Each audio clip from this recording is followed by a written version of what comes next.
शिवलिंग को लेकर ये हवा मचाए हुए हैं वो दरअसल एक फव्वारा है।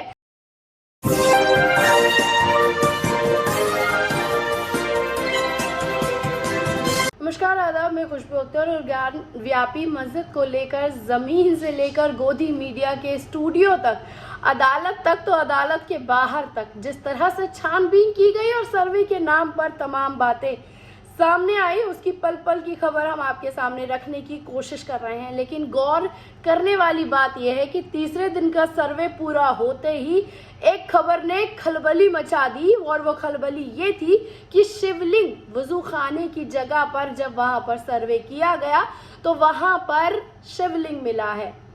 प्रशासन अदालत ने आओ देखा ना था उस जगह को सील कर दिया और प्रशासन की जिम्मेदारी दी है कि अब कोई भी इंसान उसके नज़दीक नहीं जा पाएगा। आपको बता दें कि अब तक वहां पर 30 मुसलमान नमाज पढ़ सकते थे, लेकिन अब वजू खाने के पास कोई भी वजू करने नहीं जा पाएगा।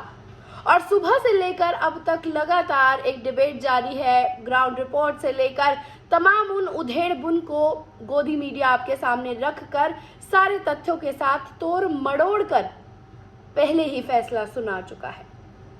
लेकिन उसी के साथ साथ जान लेना जरूरी हो जाता है कि किस तरह से तीसरे दिन के सर्वे के बाद जज ने क्या कहा, जिला प्रशासन का क्या कहना है और वहां के सीआरपीएफ के जो उच्च अधिकारियों का उनका क्या कहना है, और फिर सबसे जरूरी पक्ष जिसके बारे में कोई बात नहीं हो रही है।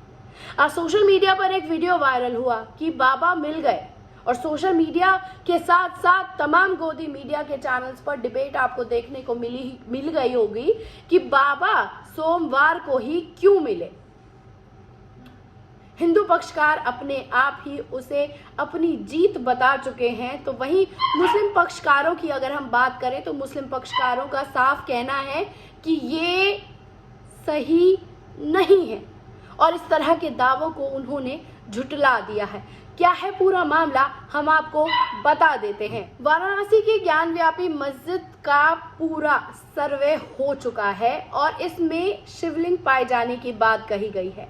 हम आपको बता दें कि उसे अदालत ने तुरंत ऑर्डर देके सील कर दिया है और तमाम अधिकारियों को जिम्मेदारी दी है कि अब कोई भी इंसान वजू खाने के पास नहीं जा पाएगा। जबकि मस्जिद में अब तक 30 लोगों को नमाज पढ़ने की इजाजत थी, वक्त के साथ उस पर भी बैन लगा दिया जाएगा। खैर, हम आपको बता देते हैं कि कोर्ट ने सर्वे खत्म होने के तुरंत बाद आदेश जारी कर दिए गए, जिसमें लिखा गया है कि पक्षकार के वकील ने शिवलिंग मिलने की जानकारी दी है और जिसके चलते उसे सील कर दिया गया है।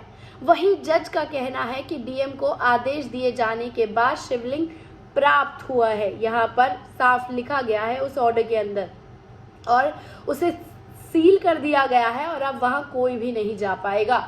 वहीं जज ने बनारस के डीएम, पुलिस कमिश्नर, सीआरपीएफ के कमांडेंट को सील किए जाने की व्यक्तिगत तौर पर जिम्मेदारी दी है कि वहां पर कोई ना जाए और किसी भी तरह की कोई घटना ना हो। अब हम आपको बता देते हैं कि जो शिवलिंग मिला है वो वजू खाने की जगह है। जी हाँ, बनारस के कौशल जो जिला अधिकारी हैं वो राज शर्मा ने अदालत में आदेश की पुष्टि करते हुए बताया है कि वजू के तालाब वाले इलाके को सील कर दिया जाएगा। उन्होंने ये बताया है कि 30 फुट बाय 30 फुट का ये एरिया है जिसमें ये कवर किया गया है। 3 दरवाजे लगे हैं और तीनों दरवाजों को अब बंद करके सील कर दिया गया है। आपको इस बात पर भी गौर करना चाहिए कि मस्जिद की एंट्री को बंद किया जा रहा है।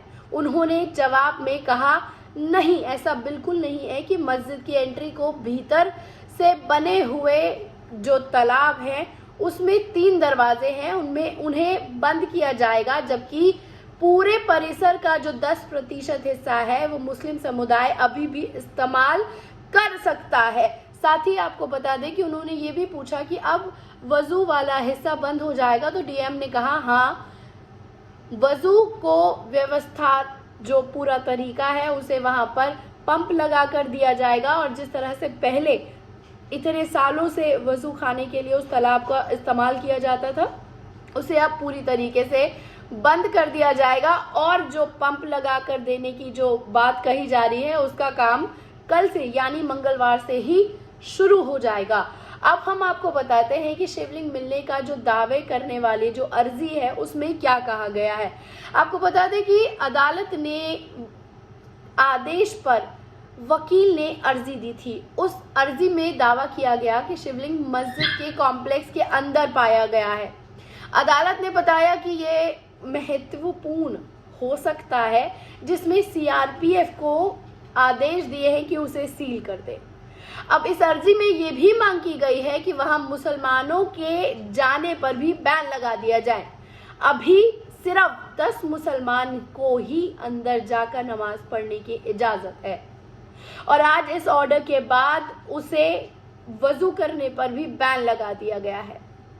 आपको ये भी बता देना जरूरी हो जाता है कि अब उसे पूरी तरीके से सील कर दिया गया है और हिंदू पक्षकारों का ये कहना है कि ज्ञानव्यापी मस्जिद में एक जगह है जहां पर 12 फीट का शिवलिंग मिला है और इसके अलावा तालाब में कई अलग अलग तरह के सबूत मिले हैं जहां पर बताया गया है कि मंदिर के ऊपर ही मस्जिद को बना दिया गया था। और इसमें यह भी कहा गया है कि शिवलिंग मिलने के दावे में वाराणसी के जिला अध्यक्ष का कहना है कि अंदर क्या दिखा इसकी जो जानकारी है वो हम आपके सामने नहीं रख सकते और उसकी जो भी आधार पर नारे लगाने का जो दावा है वो भी झूठ है। उन्होंने ये भी कहा है कि अंदर मौजूद सभी पक्षों की हिदायत दी गई है कि 17 मई को कोर्ट में जो रिपोर्ट सौंपी जाएगी उसकी कोई भी जानकारी किसी को भी नहीं देने की इजाजत है। इसी में यह भी कहा गया है कि निजी इच्छा में कुछ बताने की जो कोशिश की जा रही है वो साबित कुछ नहीं कर पाएगा। एडवोकेट ने शनिवार सुबह को ज्ञानव्यापी मंदिर के अंदर जो सर्वे किया उसमें तमाम वीडियोग्राफी मौजूद है। 12 मई को बेंच ने वीडियोग्राफी की जानकारी के आदेश दिए थे। 5 महिलाओं ने कोर्ट में याचिका दायर कर ज्ञानव्यापी मस्जिद के पीछे वाले हिस्से में श्रृंगार गौरी पूजा और दर्शन की मांग की थी। उस प्लॉट में 9130 निरीक्षण और वीडियोग्राफी की मांग की गई थी और मंजूर करते ही उसी वीडियोग्राफी के आदेश भी दिए गए थे। अब हम आपको बता देते हैं क्या है अंजुमन इंतमाजिया मस्जिद की जो रिएक्शन आया है उनकी तरफ से, उनका क्या कहना है। रईस अहमद का कहना है कि आज कोर्ट भी नहीं बैठी, आज पूरे दिन कोर्ट का बायकॉट था। उन्हें कॉन्डोलेंस भी किया गया और उसमें पत्र भी जो जारी किया गया उसकी किसी को कोई ना जानकारी दी गई ना उनको कोई कॉपी दी गई। सुनवाई का समय 2 बजे होता है जबकि आदेश 12 बजे ही पास कर दिया गया। वहीं हिंदू पक्ष के वकील ने दरख्वास्त की करके आरोप लगाते हुए कहा कि कमिश्नर को बताया गया था कि ये बीमार है और जिस होटल में रुके हैं वो वहीं पर है। बेटे विष्णु जैन ने जब हॉस्पिटल में जाकर संपर्क करने की कोशिश की तो कचहरी में कार्रवाई की बात भी बताई गई, लेकिन कार्रवाई हो रही थी और कचहरी में कोई भी नहीं था, जिसका सरासर मुस्लिम पक्ष के लोगों ने उल्लंघन किया है। वजू में शिवलिंग के दावे को लेकर रईस अहमद का कहना है कि जिसे वो शिवलिंग कहते हैं वो वजू खाने के बीच में लगा एक फव्वारा है जो नीचे से चौड़ा होता है और ऊपर से संकरा होता है और इसका आकार शिवलिंग जैसा होता है। इस फव्वारे को ही शिवलिंग कहते हैं और इसके आधार पर इन्होंने ये सारा बवाल खड़ा कर दिया है। तो मुस्लिम पक्षकार को आज अपनी बात रखने का मौका नहीं दिया गया, ना उन्हें कोई जानकारी दी गई और ना ही उन्हें अपने बात का रखने का एक पॉइंट ऑफ व्यू दिया गया। लेकिन उन्होंने अपनी बात मीडिया में रखते हुए साफ कर दिया कि जिस शिवलिंग को लेकर ये हवा मचाए हुए हैं वो दरअसल एक फव्वारा है और फव्वारे का जो पूरा मॉड्यूलर होता है वो पूरी तरह से शिवलिंग जैसा ही होता है, लेकिन सच्चाई क्या है वो कोई सुनना नहीं चाहता और उसी के साथ साथ इन्होंने हवा बना लिया है इस बात को लेकर कि शिवलिंग मिला है और बाबा भी अब सोमवार को घर की वापसी कर बैठे हैं।